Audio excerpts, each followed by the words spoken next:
Bonjour, aujourd'hui nous allons parler des signes des forces dans les calculs d'équilibre.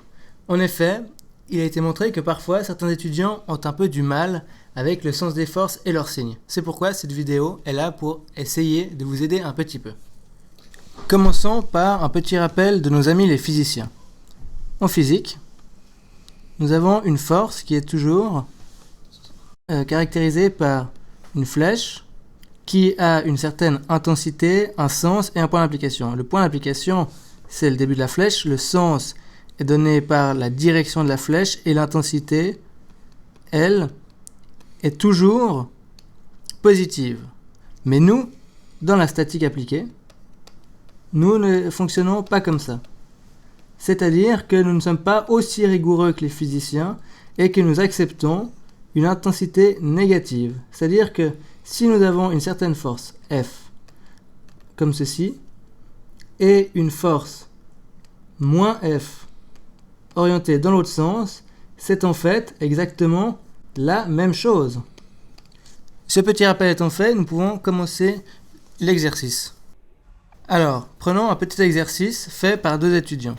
Nous avons une barre encastrée dans le sol avec deux forces, F1 et F2, qui s'appliquent dessus.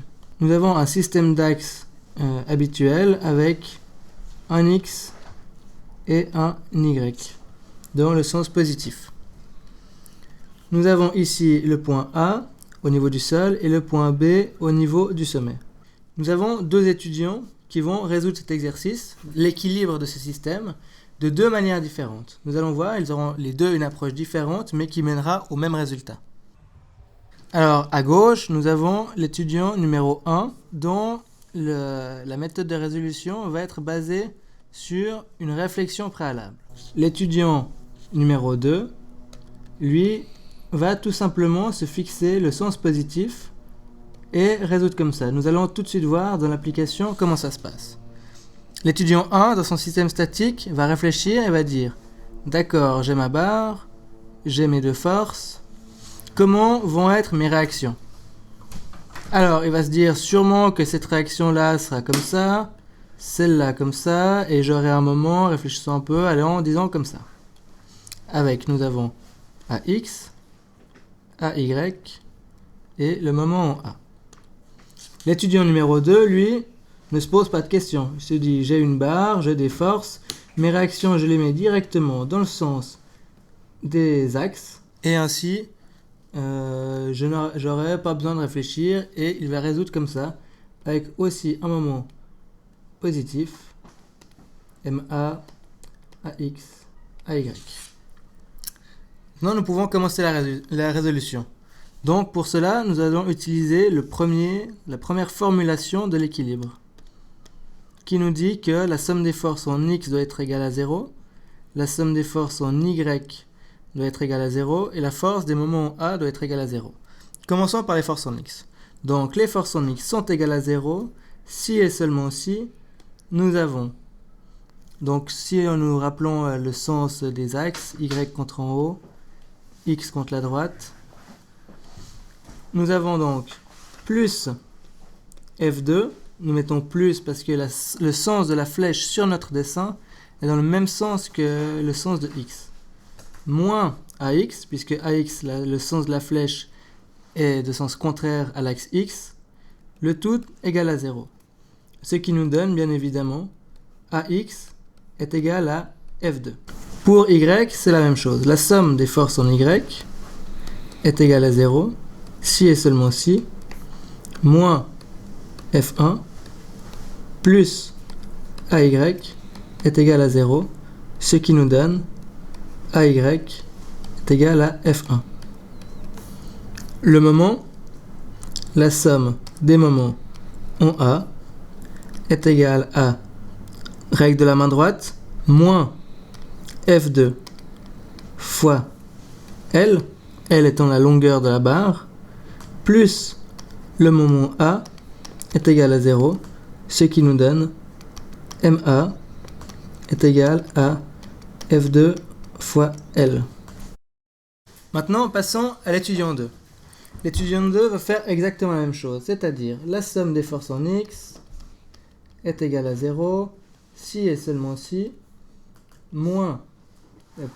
plus f2 plus ax est égal à 0. Cette fois, les deux sont positifs car les deux sont dans le même sens que l'axe des x.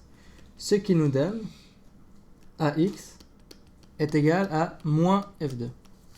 Pour les forces en y, nous procédons exactement de la même manière.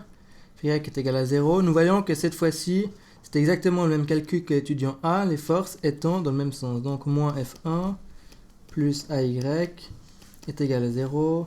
Donc ay est égal à f1. La somme des moments en A, de nouveau la même chose. Nous avons f2 qui fait un moment négatif sur le point A, donc moins f2 fois L plus ma est égal à 0, donc ma est égal à f2 fois L. Notons un petit quelque chose. Si nous regardons les résultats, il apparaît que à gauche, tous les résultats, à gauche ici, tous les résultats sont positifs. Ce qui signifie que dans la réalité, donc pas sur le dessin, mais dans la réalité, le sens des forces est bien le même que sur notre dessin. Sur le côté droite, nous voyons que ici, ax est égal à moins f2. Donc cette fois-ci, le signe de ax est moins. Ce qui signifie qu'en réalité, ax est dans l'autre sens.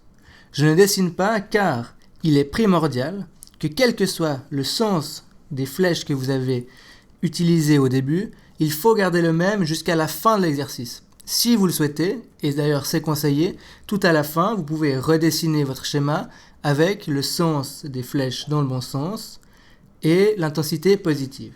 Nous allons voir ça. Mais d'abord, procédons à une vérification.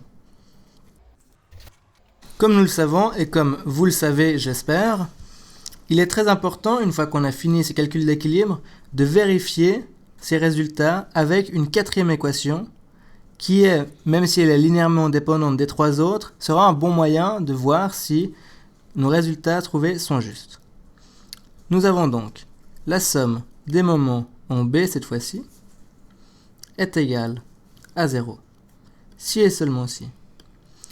Nous avons donc ax qui fait un moment négatif sur le point B. Donc moins ax fois L. Ma est toujours positif vu que c'est un vecteur libre, son action est la même partout sur la structure, plus ma est égal à 0.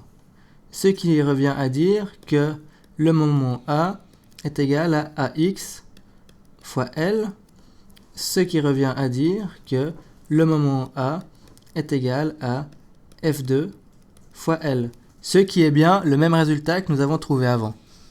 C'est assez rassurant. Passons maintenant à l'étudiant 2. La somme des moments en B est égale à 0 si et seulement si, cette fois-ci, nous avons plus ax fois L plus le moment A est égal à 0.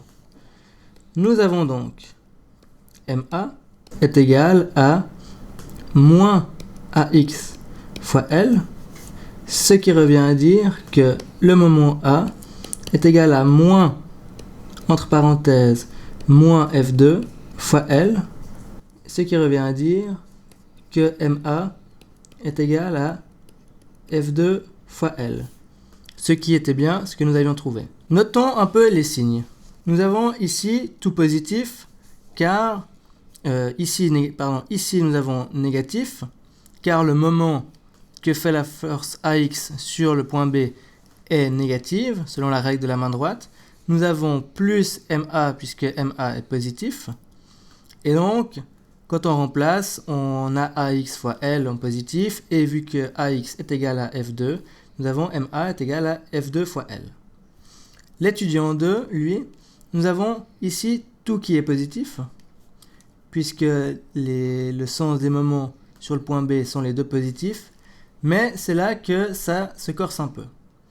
Nous avons donc, si on passe de l'autre côté, le moment A est égal à moins AX fois L. Mais AX, nous l'avons trouvé avant, est égal à moins F2. puisque le sens duquel on l'avait dessiné n'était pas le même que le sens de la réalité. Nous remplaçons juste la valeur de AX par sa valeur trouvée, et nous trouvons MA est égal à moins F2 fois L, ce qui revient à dire que MA est égal à F2 fois L, ce que nous avions trouvé avant. Merci de votre attention, à la semaine prochaine.